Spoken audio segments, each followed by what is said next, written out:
I wonder whether anyone ever thought that it was going to blow up in this way. It's almost like he's already being wiped from history, and it's only days since this came out. So maybe that is an indication of the severity of the allegation. Even I am almost at saturation point with the Beckhams, and I'm told that even they are not reading stories about themselves anymore because they've had enough.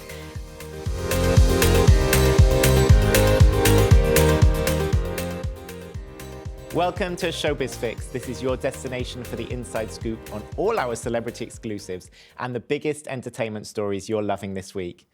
It hit 25 degrees and the UK is prepping for a summer of festivals, or maybe not. Kanye West has been banned from the UK and now Wireless Festival has been axed. And Eurovision was missing a host, but don't worry, that's not been axed. Not yet, anyway. Plus, Gemma Collins has returned to South Africa seeking I'm a Celeb glory. But darling, are you okay? You've hardly even nibbled on those Springbok brains. But first, I need to get into all the Kanye drama because this has been the story of the week, I think, hasn't it? Obviously, there was the big furore when he was confirmed last week to be headlining 3 days of Wireless Festival. He's not performed in the UK for 11 years. It's hard as well because, there was an apology from Kanye back in January saying, I don't stand by these comments. It's not a good look, and obviously it's reprehensible actions. But in January, he came out and sort of apologized and did this big open letter saying he's taking his bipolar seriously and he's being treated for it. And he also sort of said that it was from a result of this car accident that he was in the noughties that he thinks, his brain was affected by it, which is kind of shocking. But then, Wireless has now faced this big backlash because Melvin Benn, the organizer, came out earlier this week and sort of defended booking Kanye. But a lot of the blame is being put on them for saying, how could you ever have thought this was okay? And then there's also this big row about the sponsors where he's saying, Pepsi pulled out and all these other sponsors pulled out. And he's saying, well, they all knew that Kanye was going to be, headlining 3 days of this festival. I wonder whether anyone ever thought that it was going to blow up in this way. And do you think that's short-sighted to have not thought like that? Well, I think for a start, Pepsi pulling out is the virtue signalling of the highest order. They've got more publicity, I would argue, by pulling out and looking all virtuous than they ever would have done by being on a few billboards. And also going back to your point earlier about Kanye West, there is no excuse for what he said. I'm sorry he's had issues and I hope he gets the help he needs, but do not use that card. I agree. I guess now, though, this is, that was last year. This is now, he's apologised for it. And he did do a statement earlier this week when it was, just before the whole festival got cancelled. He came out and he said, look, I want to spread love and unity with my performance. I'm all about peace these days. I'm not about, that life anymore. And so I guess that's the different thing. It's not like he was coming here to go on stage and be waving and be claiming that, this, that, or whatever. He was saying look, I'm a changed person. I'm coming here to perform.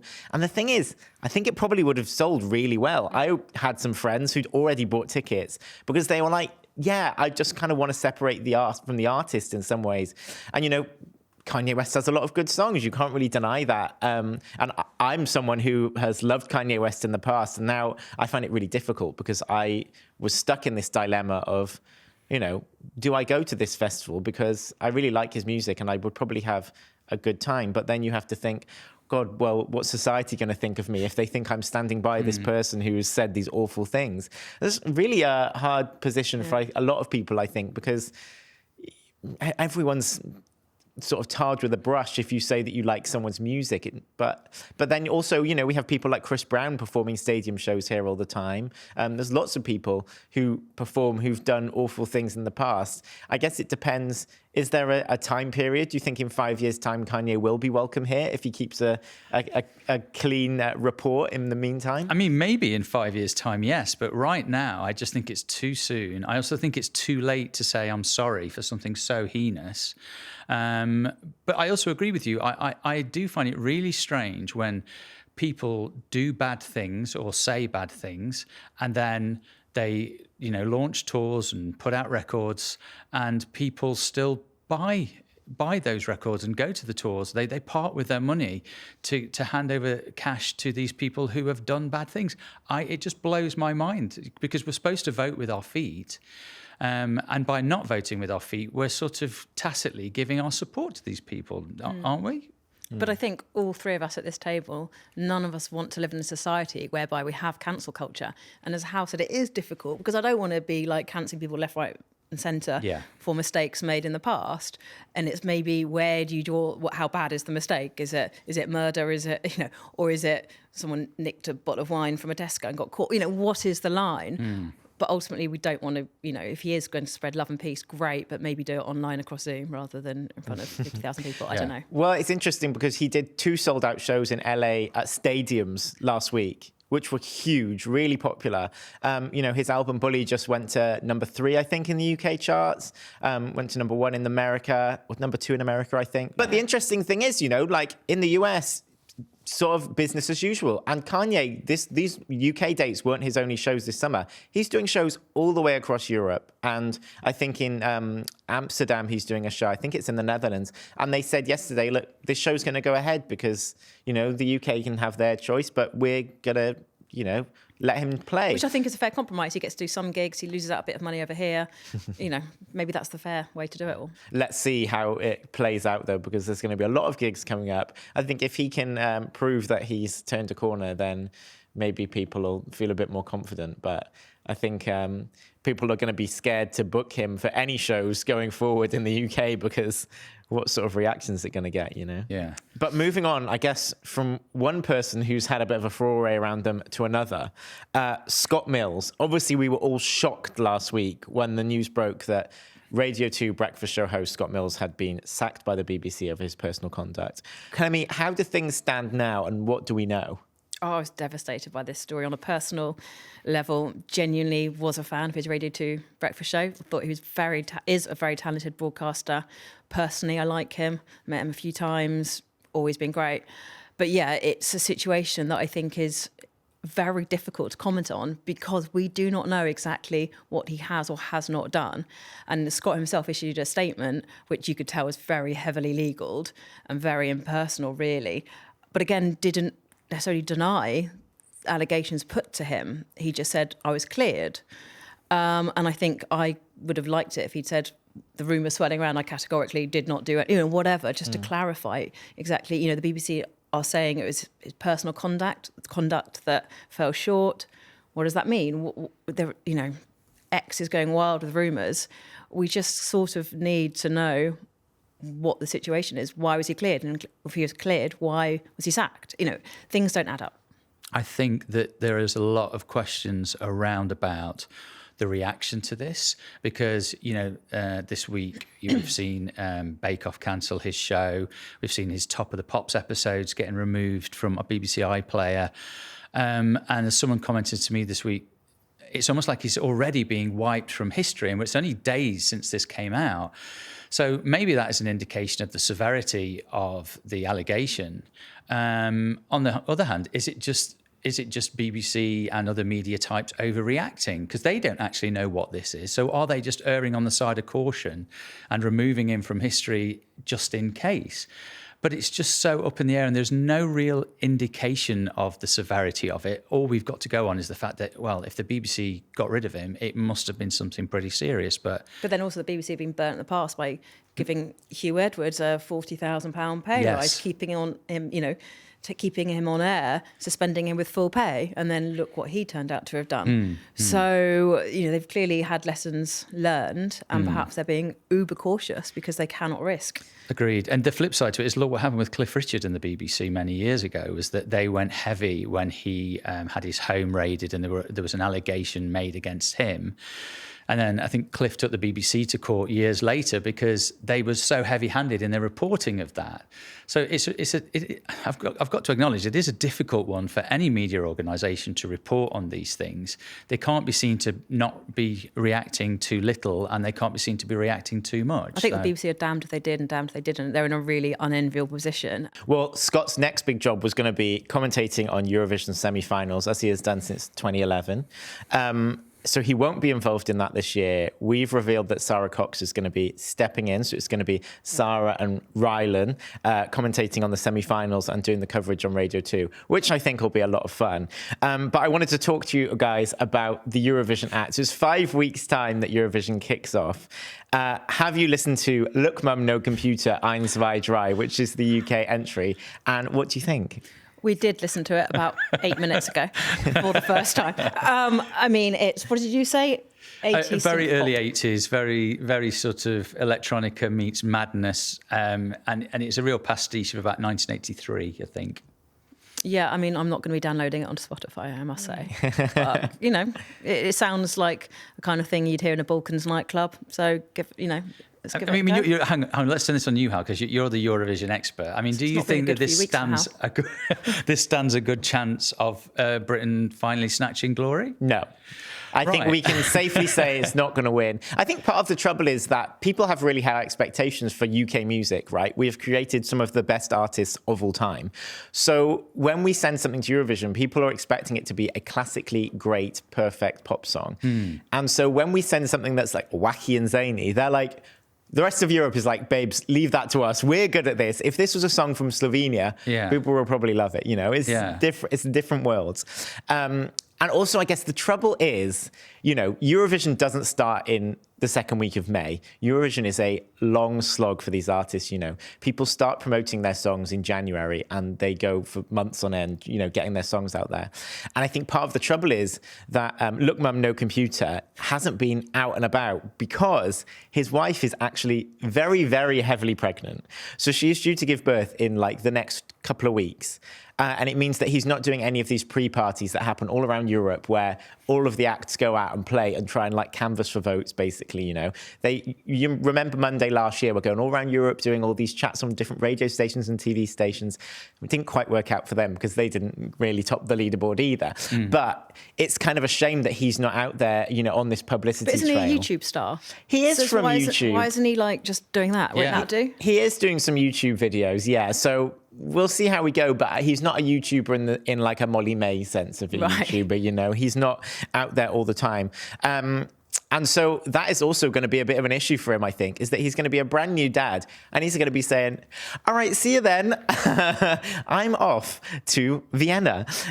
So that'll be funny to see if he has massive eye bags on the night, because if the baby does go with him, he's going to be absolutely knackered. But Hal, what I don't understand is, like, with Eurovision, and I want your expertise on this, is that there have been quite a few Eurovision winners. I mean, some are dreadful, but some of them you go, oh, that's quite a good song. You know, it's a real bang. You know, it might be a bit of a disco track. It might be a ballad. Loreen, I like that Loreen song. But how do we, as a nation of 60 million plus people, and we've produced Elton John and George Michael and the Beatles, why can't we come up with one good song for Eurovision? I just don't understand it. And yet, you know, Finland or whatever just pulls one out of the bag, and why can't we do the same? Well, I think we don't take Eurovision seriously enough, and I think that's a big part of it. With Sam Ryder, he obviously came second and was super successful. That was fabulous, but it was luck, you know, in terms of picking the right song, because we are famously not very good at picking the right song and the right artists. In Sweden, you know, Sweden have an incredible track record with Eurovision. They have a weeks-long process of, you know, original songs being performed on TV each week. They choose their favourites, and there's this big Melody Festival and final in the biggest stadium in Stockholm, you know, this massive thing. And, you know, they compete it out and everyone votes for their favourite. And they are then, you know, the cream of the crop, the best quality pop songs that there are. And so if a Swedish song goes to Eurovision, it's always going to be top 10 because they have really put the work in and done the market research of what do people want to hear. And I think when we've just got a music industry exec picking something and they don't really know Eurovision inside out, then how are we going to get very far? I need to get you on the panel, Hal. Well, get me singing and see what happens. On to a different note, from one diva at Eurovision to another, we have I'm a Celebrity back on our screens, the All-Stars in South Africa. I know you've been enjoying it, Rod. Who's your favourite? I mean, I don't want to say it, but I have to say it's the GC. Although I can't say the GC. She doesn't want to be known as the GC anymore. She wants to be just known as Gemma. Because even though she's just as much of a diva as the GC ever was. This is it. She doesn't like the GC as this moniker because basically it suggests she's a diva. And then she sort of wafted in this, this insane outfit this week, being a complete diva. And then we already know that there's this kind of rivalry between her and Sunita, who clearly doesn't like the idea of another diva being in the camp. We know that she has referred to her as Jar Jar Gabor, who was the ultimate like cinema diva.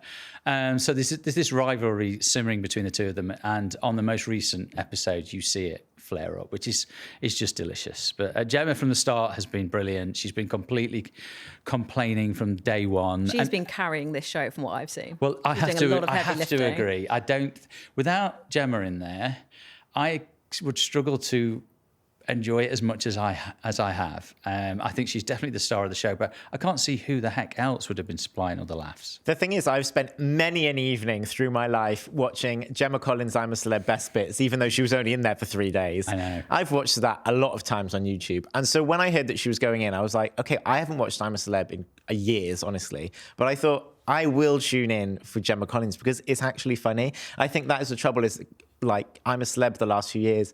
There's kind of been like boring people in there and no one really wants to do anything. No one wants to act up. And it's like, thank God, actually, it's quite refreshing to have a celebrity who is so ridiculous that it's entertaining to watch. You say she's a diva, but the clip that I saw when she was doing the eating trials, she literally sandwiched the bush tucker, the whatever it was, bull's penis and a camel's testicle or whatever, and she just shoveled it down. And that I can respect that. It was so funny. That eating challenge was just ridiculous, and the fact that Scarlett was just gagging in the background, and I was like, oh my God, thank God she's not doing this task. But she's funny as well. I will say she's entertaining. It's Scarlett. Yeah, and I think she could win it again. I mean, I'm probably going to be proved totally wrong there, but she's seen as like the camp sweetheart. She's the one that's kind of, everyone likes her. She's not a diva in any way, but she's also quite funny and interesting kind of thing.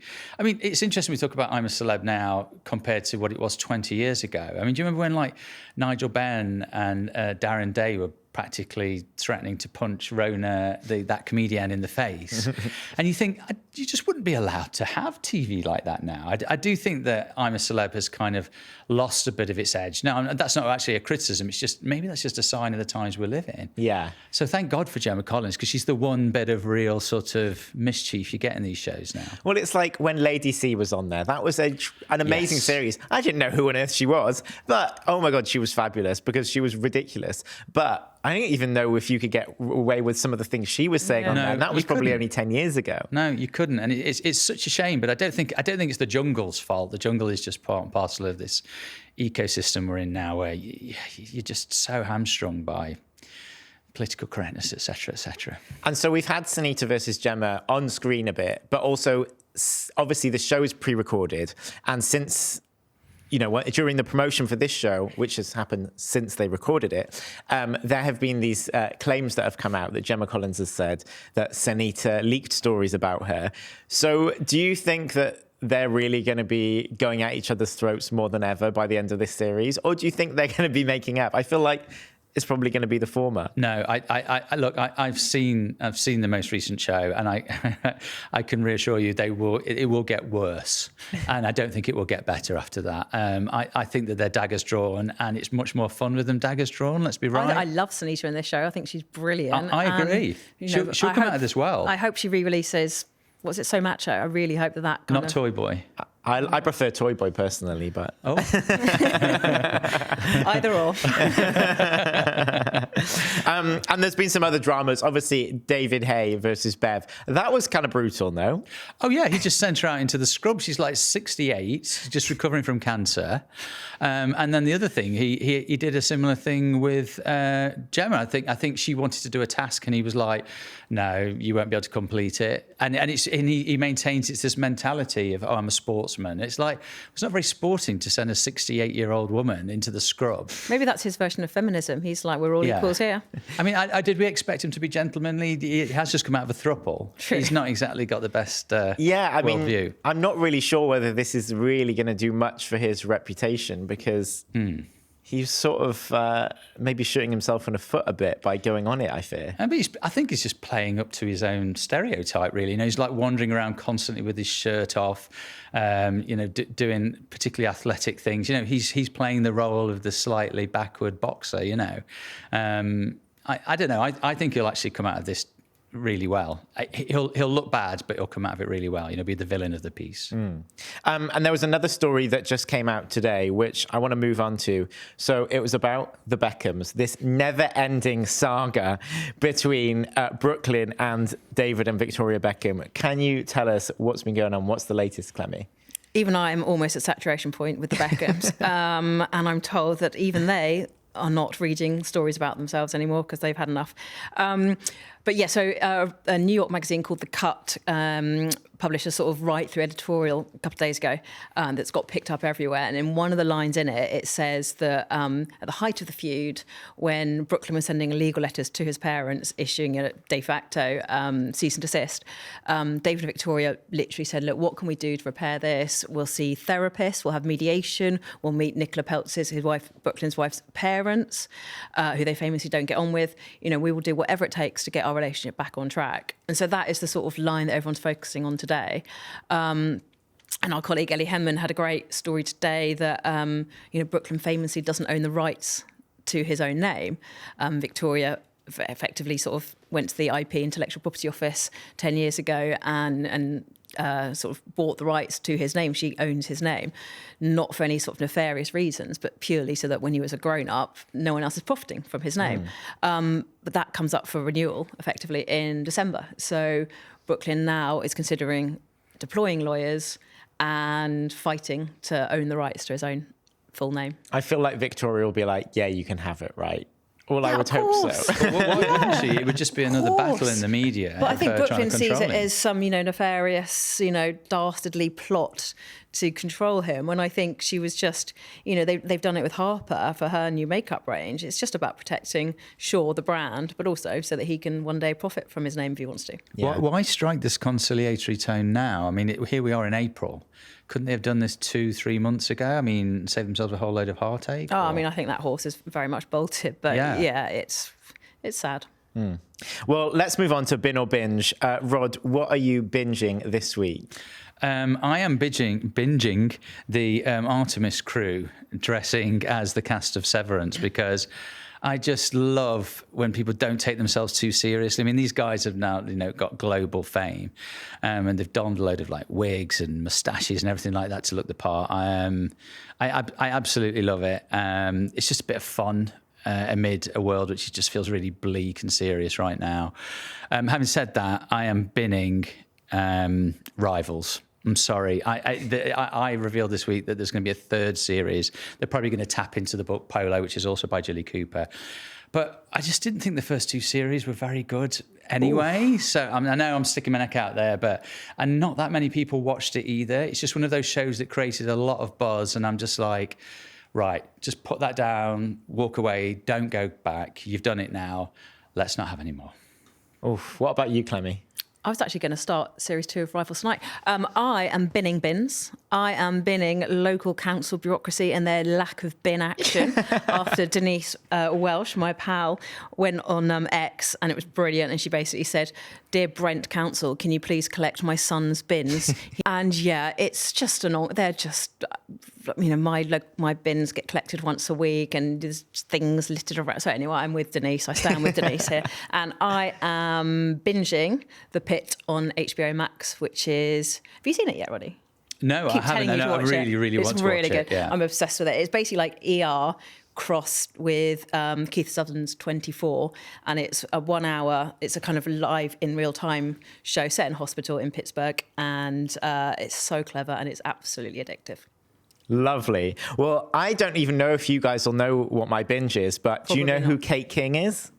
Of course not. We're ancient. So Kate King Grandma and Granddad do not know. Oh, she's fabulous. What's this, young man? She is my favourite influencer, and she's not been online for the last 3 years. Then, like Jesus Christ, she resurrected on Easter Sunday. She posted her first YouTube video in 3 years.